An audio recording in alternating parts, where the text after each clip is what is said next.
Old St. Nicholas with Much Delight. Published in New York, 1821. Author unknown. Old Santa Claus with much delight his reindeer drives this frosty night, o'er chimney tops and tracts of snow, to bring his yearly gifts to you. The steady friend of virtuous youth, the friend of duty and of truth, each Christmas Eve he joys to come, where peace and love have made their home. Through many houses he has been, and various beds and stockings seen, some white as snow and neatly mended, others that seemed for pigs intended. To some I gave a pretty doll, to some a peg-top or a ball, no crackers, cannons, squibs, or rockets, to blow their eyes up or their pockets. Where'er I found good girls or boys that hated quarrels, strife, and noise, I left an apple or a tart, or wooden gun, or painted cart. No drums to stun their mother's ear, no swords to make their sisters fear, but pretty books to store their mind with knowledge of each various kind. But where I found the children naughty, in manners crude and temper haughty, thankless to parents, liars, swearers, boxers or cheats, or base tale bearers, I left a long black birchen rod, such as the dread command of God directs a parent's hand to use when virtue's path his sons refuse.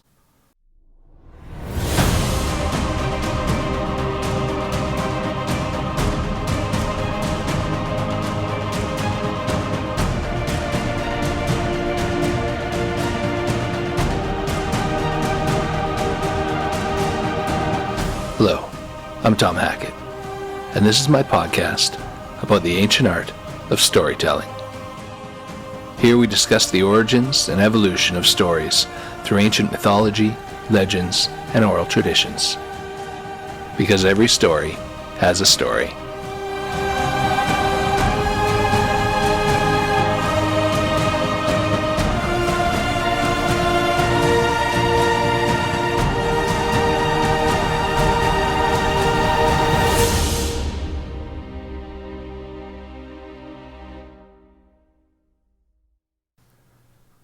The Unwrapping of Christmas, a folklore tale.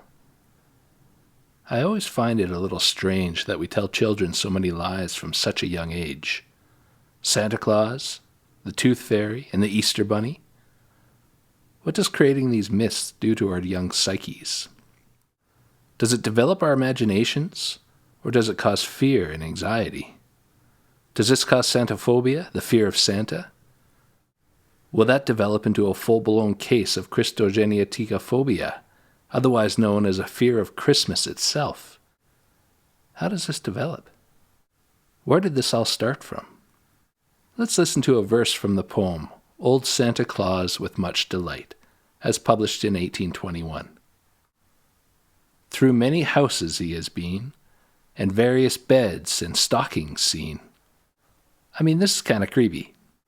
Some white as snow and neatly mended, he's taking time to stare at people's stockings. Others that seemed for pigs intended, and he's a little judgy. Where'er I found good girls or boys, how does he know who's been good? That hated quarrels, strife, and noise, I left an apple or a tart, or wooden gun. A gun. He left a gun. No drums to stun their mother's ear, nor swords to make their sisters fear. No drums or swords, but a gun is all right. But where I found the children naughty, again, how does he know who's been naughty? I left a long black birchen rod, such as the dread command of God directs a parent's hand to use.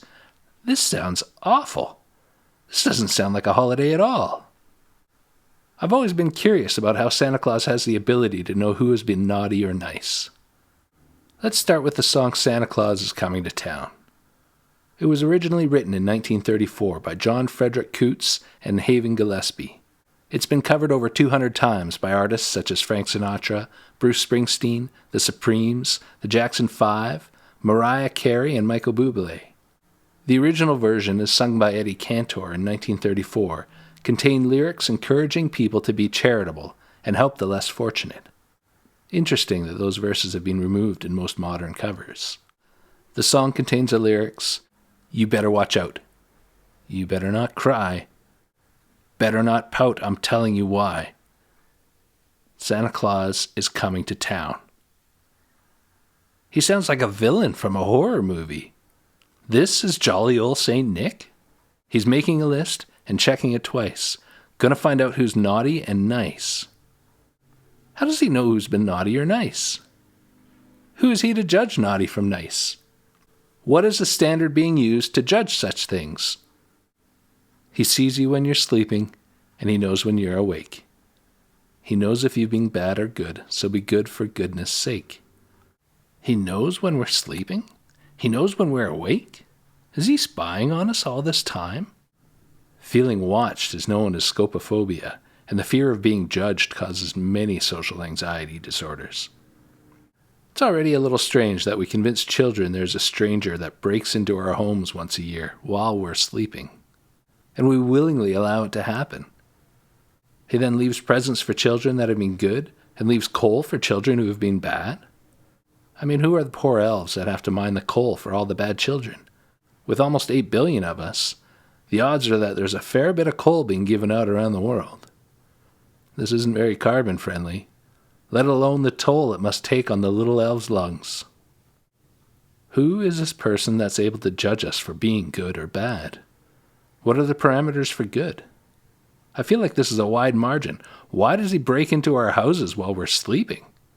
Is he spying on us all year long? This is my attempt to understand how Santa Claus knows who's been good or bad. How did this whole creepy event come about?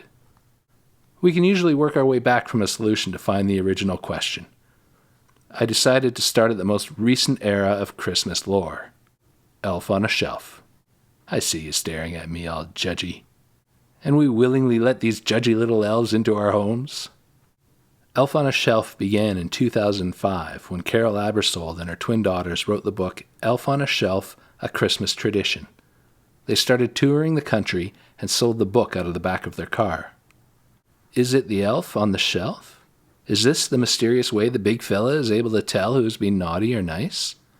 What is the elf on a shelf? According to Carol, a scout elf visits children from Thanksgiving until Christmas Eve. The elf will watch children during the day and report to Santa at night. In the morning, before kids wake up, the elf flies back from the North Pole and lands in a different spot in the house. So scout elves report to Santa.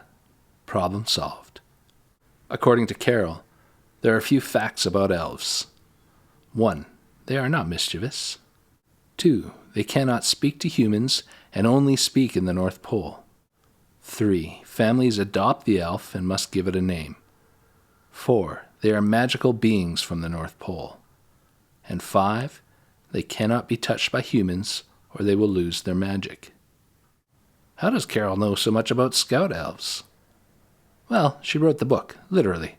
Her and her daughters wrote and self-published the Elf on a Shelf enterprise. The only problem with this verdict, Elf on the Shelf only came about in 2005. So when did Santa begin giving gifts to children? How does he know who's been naughty and who's deserving of toys? This is going to take some research. So who invented Santa? We all know that Coca-Cola invented the modern image of Santa. Or did they? No, they did not. But they certainly played a role in shaping the jolly character we know today. In 1931, Coca-Cola commissioned Christmas advertisements that depicted Claus as a warm, happy character with rosy cheeks, a white beard, twinkling eyes, and laugh lines. The commission gave us the image of a portly, jolly, white-bearded man. He's portrayed with spectacles, in a red suit with white fur collar, red hat, and black boots and a belt. But Coca-Cola doesn't own any of the rights for Santa Claus. The story of St. Nick was already in the public domain, way back in 1931. In fact, because it was public domain, Pepsi-Cola began using the Claus image through the 1940s and 1950s in their marketing campaigns. But incredibly, not only did Coca-Cola not invent Santa Claus, they weren't even the first soda company to use Old St. Nick for advertising. That credit goes to White Rock Beverages, who used the image to sell their mineral water in 1915, and later their ginger ale in 1923. The Claus in the picture? A jolly-looking fella with a big white beard, adorned in a red outfit with white fur trim. So if it wasn't Coca-Cola that invented Santa Claus, where did he come from?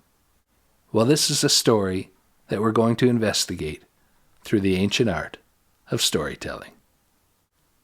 So where did this omnipotent know-it-all person originate from? The advertisements were based off of an 1822 poem that we all know titled Account of a Visit from St. Nicholas. Or, if you're not familiar with that title, it's more commonly referred to as 'Twas the Night Before Christmas. And who wrote 'Twas the Night Before Christmas? Well, here we have a little controversy. And we all know we aren't afraid of a little controversy, the ancient art of storytelling. So let's begin. On December 23rd, 1823, a newspaper in upstate New York published a poem titled Account of a Visit from St. Nicholas, published anonymously. The poem is credited with providing the image of our modern-day Claus. It was republished many times with no name attached, until 1837, when authorship was credited to Clement Clark Moore. Moore didn't claim authorship of the poem until he published it in a book of his poems in 1844. So Moore didn't take credit for the poem for over 20 years. He claimed to have written the poem in 1822 on a snowy winter's day while shopping for a sleigh. So what's the catch? Well, Major Henry Livingston, Jr. His family claims that the very same poem had been told to them by Livingston years earlier, going back to 1807. Livingston was known to have published light verse poems, often anonymously. So why didn't Livingston claim authorship when Moore was credited in 1837? Or when he claimed the poem as his own in 1844? Livingston died in 1828, years before the poem was credited to Moore. The Livingston family was not aware that Moore had taken credit for the poem until 1859, 36 years after it was originally published. Linguists have studied the works of both authors and agree that the poem was likely written by Livingston. The style of the poem was structurally and content-wise different than anything Moore had ever written. The anapestic scheme matched up perfectly with Livingston's work. Anapestic scheme is the da-da-dum-dum. Not a creature was stirring, not even a mouse. Clement Clark Moore was a Protestant, a moralist, and a bit of a curmudgeon. He seemed to lack the imagination and good humor to have written the whimsical poem. He felt that Christmas was no time to be jolly, as it was a season for repentance of sin. So did Moore write A Visit from St. Nicholas?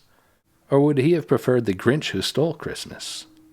Livingston's poems were full of love for humanity. By all accounts, he seems like a jolly good fellow himself. He was 3/4 New York Dutch, and this is going to be important.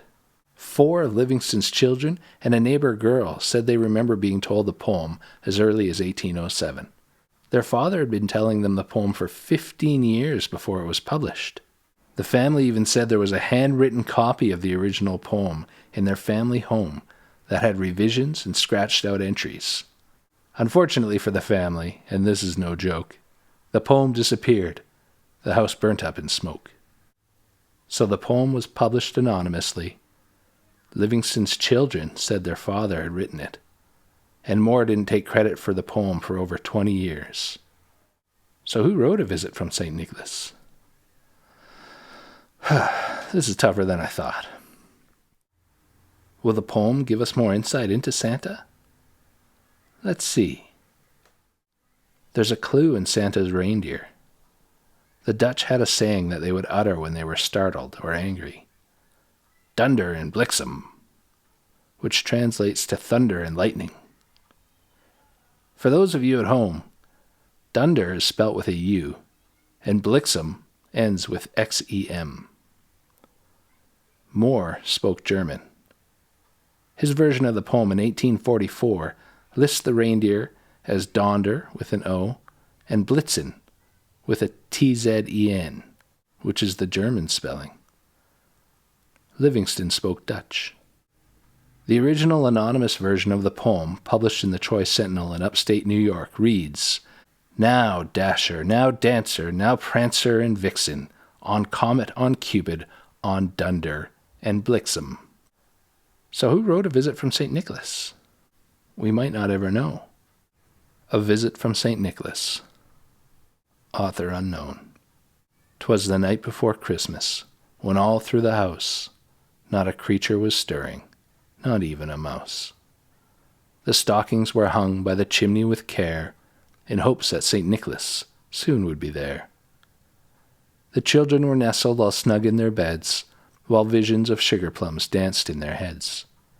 And Mamma in her kerchief, and I in my cap, had just settled our brains for a long winter's nap.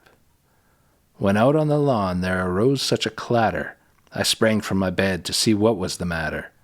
Away to the window I flew like a flash, tore open the shutters and threw up the sash. The moon on the breast of the new-fallen snow gave a luster of midday to objects below. When what to my wondering eyes did appear but a miniature sleigh with 8 tiny reindeer. With a little old driver so lively and quick, I knew in a moment he must be St. Nick.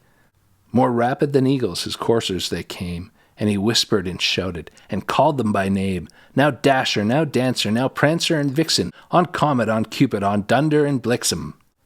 To the top of the porch, to the top of the wall, now dash away, dash away, dash away all. As leaves that before the wild hurricane fly, when they meet with an obstacle mount to the sky, so up to the housetop the coursers they flew, with the sleigh full of toys, and St. Nicholas too. And then in a twinkling I heard on the roof the prancing and pawing of each little hoof. As I drew in my head and was turning around, down the chimney St. Nicholas came with a bound. He was dressed all in fur from his head to his foot, and his clothes were all tarnished with ashes and soot. A bundle of toys he had flung on his back, and he looked like a peddler just opening his pack. His eyes, how they twinkled, his dimples, how merry, his cheeks were like roses, his nose like a cherry.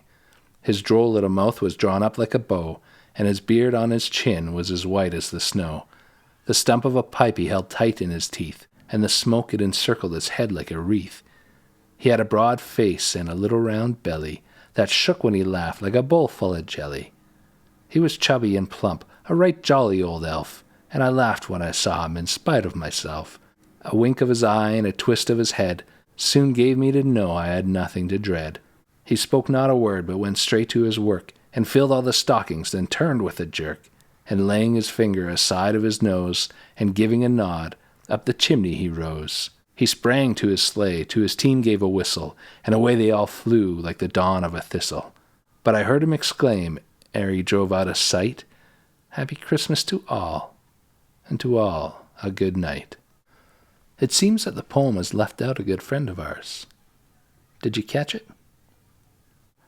No mention of the reindeer. In fact, A Visit from St. Nicholas was the first time the reindeer were named, when what to my wondering eyes did appear but a miniature sleigh and 8 tiny reindeer. 8 reindeer? I thought there were 9.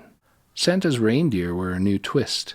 Most of the other details around Santa can be traced back further, but old Santa Claus with much delight is the first time the reindeer are mentioned. This was based on an indigenous belief that in the northern Arctic lands, hooves and antlered animals exist.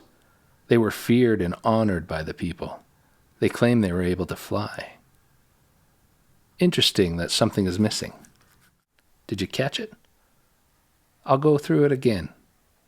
The first mention of reindeer from Old Santa Claus with much delight. Old Santa Claus with much delight, his reindeer drives this frosty night.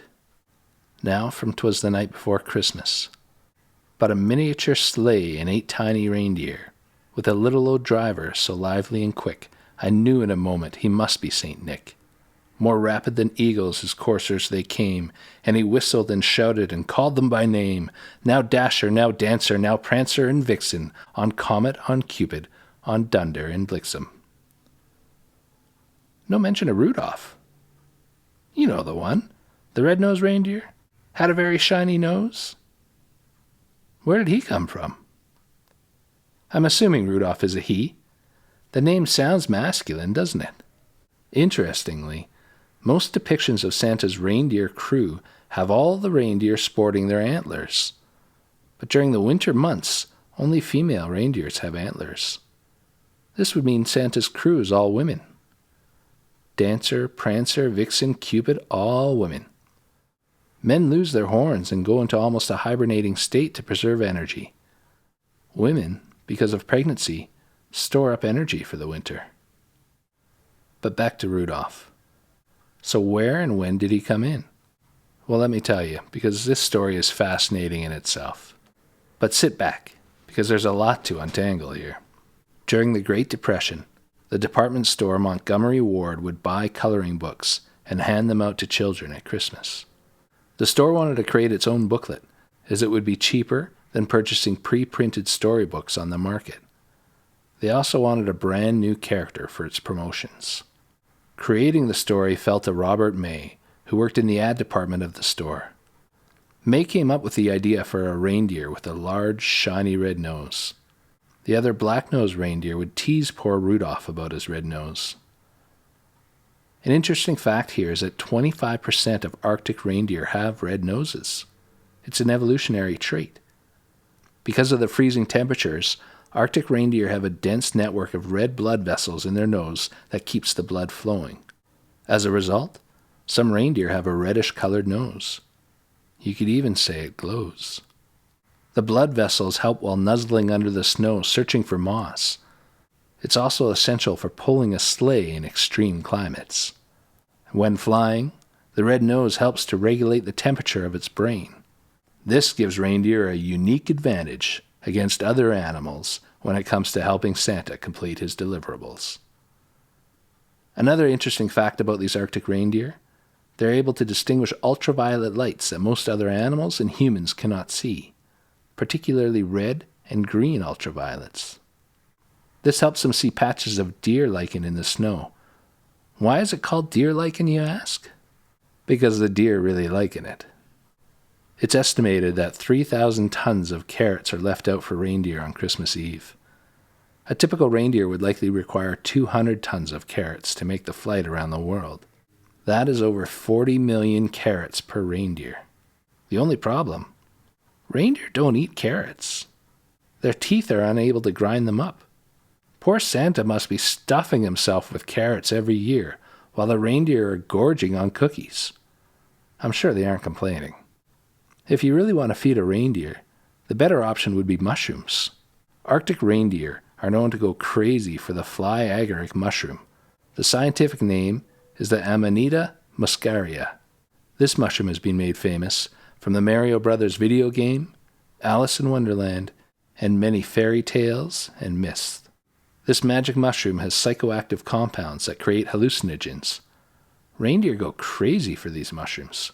If you want to give a reindeer something to keep it going on Christmas Eve, these mushrooms would be the reindeer's preferred choice. Herders use them for controlling their reindeer tribes. There are even stories about herders drinking the urine of reindeer to create a shamanic experience. The mushrooms are dangerous to humans, but the liver in a reindeer breaks down the components and purifies the hallucinogenic properties, leaving the hallucinogenics in their urine.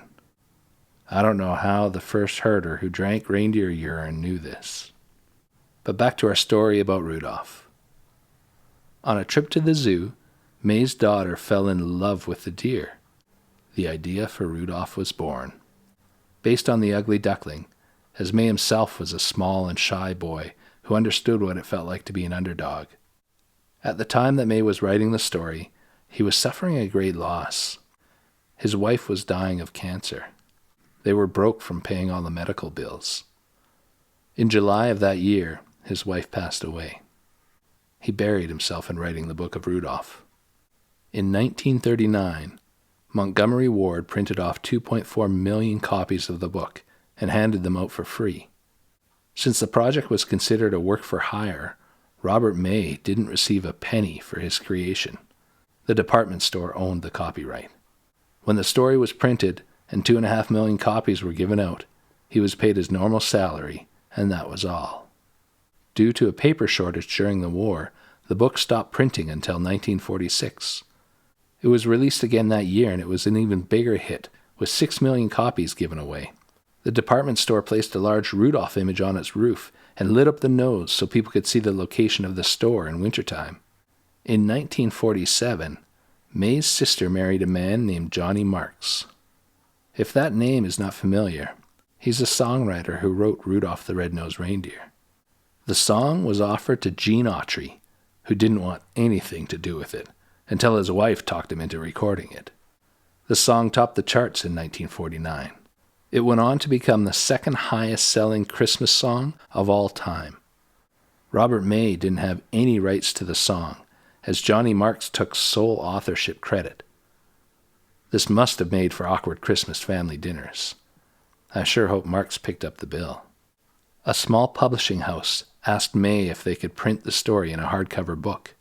Broke from medical bills, depressed from the loss of his wife, and trying to raise his family as a solo parent, May told the publishers that he couldn't agree to a publishing deal as he didn't own the copyright to the story he created. 6 million books handed out, and a hit Christmas song, and May didn't receive a penny. But in a very un-Scrooge-like manner, the president of the department store didn't feel right about the situation. The company gave the copyright to May, and the book was published in 1947. After the release of the successful song, Rudolph property became highly valuable. Were you worried this was going to be a Bahambuggian story? In the end, it worked out quite well for Robert May. He was able to retire from the department store and focused on managing the Rudolph property, which included toys, games, comic books, even a TV special. Rudolph the Red-Nosed Reindeer, with Burl Ives and music by Johnny Marks, went on to become a hit animated movie. It has been shown annually for over 50 years. In another interesting case of copyright, the animated show lists the copyright of the film in Roman numerals. As shown on the screen, the copyright is listed as MCLXIV. Unfortunately, they left out an M. The copyright is registered in the year 1164 instead of 1964. So far, it hasn't been a problem, and Robert May still did all right. As a side tangent that normally I wouldn't do here, who am I kidding? I live for tangents. Frosty the Snowman was written by two songwriters named Jack Collins and Steve Nelson in 1950. They wanted to capitalize on the success of Rudolph the Red-Nosed Reindeer from the year before. They even had Gene Autry sing the song. So they should own the copyright, right? Nope. The song belongs to Warner Brothers, and the character belongs to DreamWorks. I'm not so sure if the media conglomerates ever thought about giving the rights back to the original creators, like Rudolph with Robert May. I highly encourage you to listen to a 1930s song by Irving Berlin titled "Let's Have Another Cup of Coffee." It may sound strikingly familiar to the Frosty song we know today. I wonder what Irving would say about copyright. He probably wouldn't care. Living until 101 years of age, he actually outlived some of the copyrights on his first songs. But this is too much of a tangent, even for me. Back to our story. Santa Claus, also known as Father Christmas in Great Britain, St. Nicholas, Père Noël in France, and Kris Kringle. That's a lot of names. So where does Santa live? According to Canada Post, Santa is known to live in the North Pole with the postal code H0H0H0 in reference to his ho-ho-ho. There's a city in Alaska named the North Pole, where the Santa Claus house has been created. There's even a fast food restaurant with a sleigh fly-through. Leave it to the Americans. They really are the best marketers in the world. In France, he's rumored to live in the Alley of Clouds. Each Nordic country claims Santa lives in their terrain. Norway claims he lives in Drøbak. In Denmark, he's said to live in Greenland. Sweden's town of Mora has a Santa Claus-based theme park called Santa World. Okay, that beats the Americans in their fly-through. Not to be outdone, Finland has 2 theme parks, Santa Claus Village and Santa Park, located in northern Lapland. In Slavic mythology, Belarus and Russia each claim to be the home of Grandfather Frost. So who is Saint Nick? Let's take a look at a few of the different versions from around the world. First up is the Anti-Claus, Krampus. Half goat, half demon, and 100% horrifically frightening. Krampus is a beast known for beating people into being nice and not naughty. This mythical horned figure was known to accompany St. Nicholas during the gift-giving nights. He would roam the streets carrying chains and hammers that he thrashes for dramatic effect, frightening women and children. December 5th is his night to reign. Instead of giving gifts to good children, he would give warnings and punishments to the bad children. This sounds more like a Christmas nightmare. With cloven hooves, horns of a goat, fangs, and a long pointed tongue, this is not someone you want breaking into your house on Christmas Eve. At least wearing chains and bells, you'll know when he arrives. He carries a bundle of birch sticks that he uses to swat naughty children. The sack that he carries is used to cart off evil children for drowning in icy rivers, eating, or transporting to hell. Talk about a Grinch. Coming from folklore in Austria's Alpine region and parts of Germany, he was part of the celebration of the winter solstice. Krampus is derived from the German word Krampen, meaning claw. He's thought to be the pagan supernatural being who was assimilated to the Christian devil. A devilish figure with long horns and a goatee beard, he looks eerily similar to a typical portrayal of Satan. Of pagan origins, Krampus is believed to be the son of Hel. In Norse mythology, the goddess Hel resides over the realm of the dead. She was cast into the underworld by Odin himself and rules at Helgrund or Hell Gate. Austrians still celebrate Krampus Night on December the 5th or 6th during a Krampus run. Krampus should always be offered schnapps, obviously. This is the night that adults dress up to frighten children in their homes. These fearsome creatures can still be seen to this day in Austria as drunken men run through the streets. I highly encourage you to drink some schnapps and look up some of the adult-themed Krampus postcards, or wear an ugly Krampus sweater at your next Krampus Eve party. But enough about Krampus. Let's talk about Saint Nicholas, of Greek ancestry.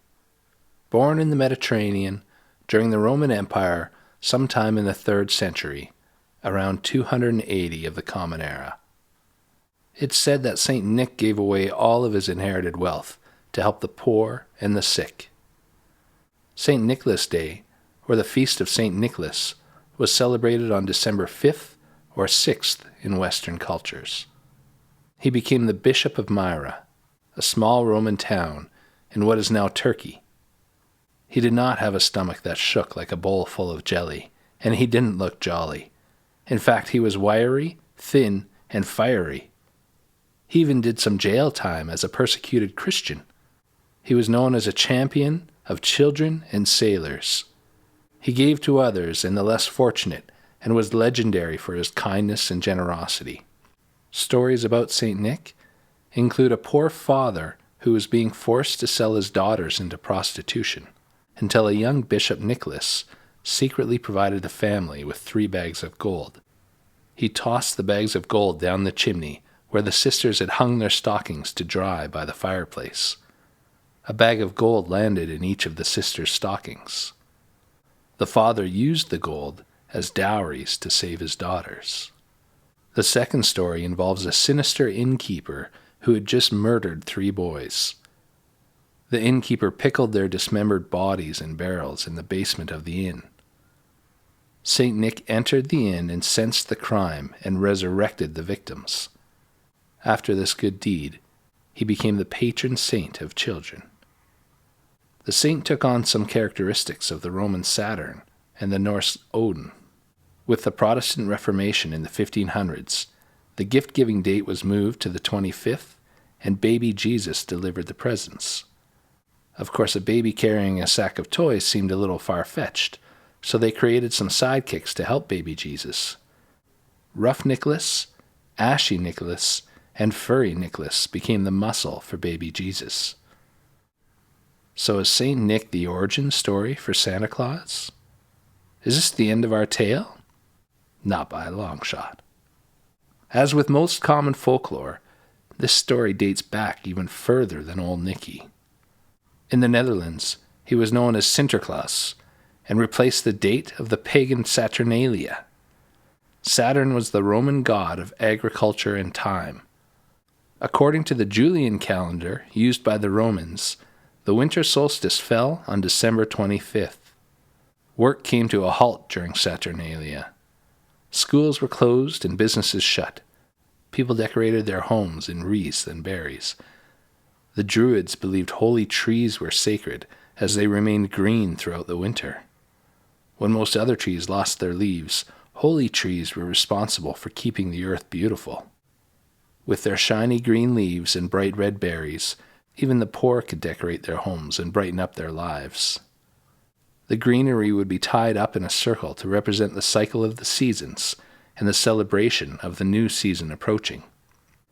People would bring evergreen trees into their homes to celebrate winter.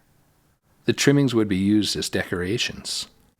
To break up the drudgery of long winters, the evergreens, holly, and mistletoe were revered. European mistletoe provides berries for birds, deer, and squirrels when food sources become scarce. The ancient Greeks considered the white berries to be a symbol of male fertility. According to Norse mythology, the god Loki tricked the blind god into killing his own twin brother with an arrow made of mistletoe. The twin's mother was said to have cried tears of mistletoe berries. This became the symbol of love in Scandinavia. When two enemies found themselves under mistletoe, they would call a truce. Mistletoe symbolized peace, love, and understanding. It was a sign of vitality and fertility for staying green through the winter while other trees dropped their leaves. The custom of kissing a crush under the mistletoe was observed during Saturnalia. This was the most popular holiday, derived from older farming rituals of midwinter. When I try to put myself into the leather sandals of a Roman during the early years, I think about how stressful winter must have been. What if you weren't sure summer was going to come around again? The food that you had stored was all that you had to survive. Your supply of wood to heat the house was only prepared for a few months of harsh winter. What if the days didn't get longer? I can see why the traditions of closely watching the winter solstice were so valuable. During a time where depression must have been rampant for people, they lived in small houses with the family all together for days, weeks, months at a time. Nowadays, we have the ability to go to the gym, swim in a pool, watch a movie. We can have a hot shower. Imagine not having any of these distractions. Months of winter kept you in your home as you watched your wood and food supplies slowly dwindle away. Then the winter solstice arrived. Your neighbors all began to throw parties. Houses were decorated. Trees were lit up to break up the darkness. And the most important thing of all, the days began getting longer. The sun was working its way back, and summer would once again arrive. I would pray to Saturn as well. I would celebrate the winter solstice with the knowledge that you would be able to leave the house again and see grass, plant your vegetables, eat berries, and see flowers. You can see why people would be happy and celebrate the solstice. Giving gifts to people who did not have enough to get through the winter became common. If a household had more than they needed, they could give away some to those less fortunate. After all, the sun was going to come out again. So was it the Romans who invented Christmas? Italian folklore has La Befana, an old woman who delivers gifts to children on January 5th. But the most famous version is Sinterklaas from the Netherlands. The Dutch brought Sinterklaas to the New World when they began to settle in the Americas. Santa seems to be an amalgamation of myths, legends, and folklore from different cultures. Before Elf on a Shelf and Coca-Cola, from the German folk tales of Sinterklaas to the Turkish bishop, Saint Nick. But the oldest comparisons actually go even further back in Scandinavian mythologies. The Old Norse god Odin has some striking similarities to Father Christmas himself. The Scandinavians celebrated a 12-day winter festival called Yule, which became Yuletide.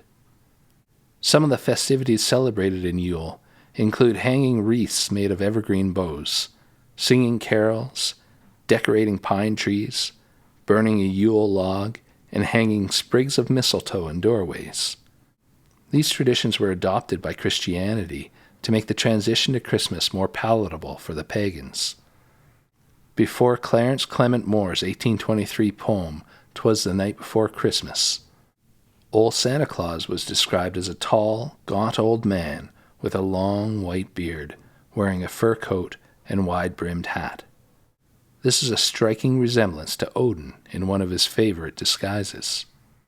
Odin lived in Asgard, a frozen world above the Arctic Circle, where he clashed with ice giants.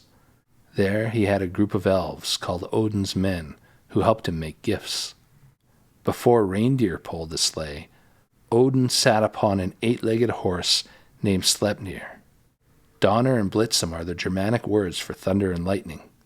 Odin controlled thunder and lightning.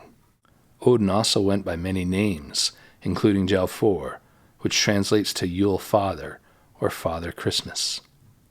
Santa and Odin are both omnipotent beings. Odin leaves gifts for people who have been good, including trinkets, bread, and good fortune. For people that he views as being bad, he sends them a heavy dose of bad luck. According to historians, the origin of Sinterklaas and his helpers have been linked by some to the wild hunt of Odin. While riding the white horse Sleipnir, he flew through the air as the leader of the wild hunt. He was always accompanied by 2 black ravens, Hugin and Munnin. These helpers would listen at the chimneys of the homes they visited to tell Odin about the good and bad behavior of the mortals below. Is that how Santa knows who's been naughty or nice? 2 black ravens, named Hugin and Munin? The 2 ravens report to Odin, who reports to St. Nicholas with his sidekick Krampus. The stories eventually making their way to scout elves, who inform Santa Claus, reporting the good and the bad, resonating through the long human history of the ancient art of storytelling.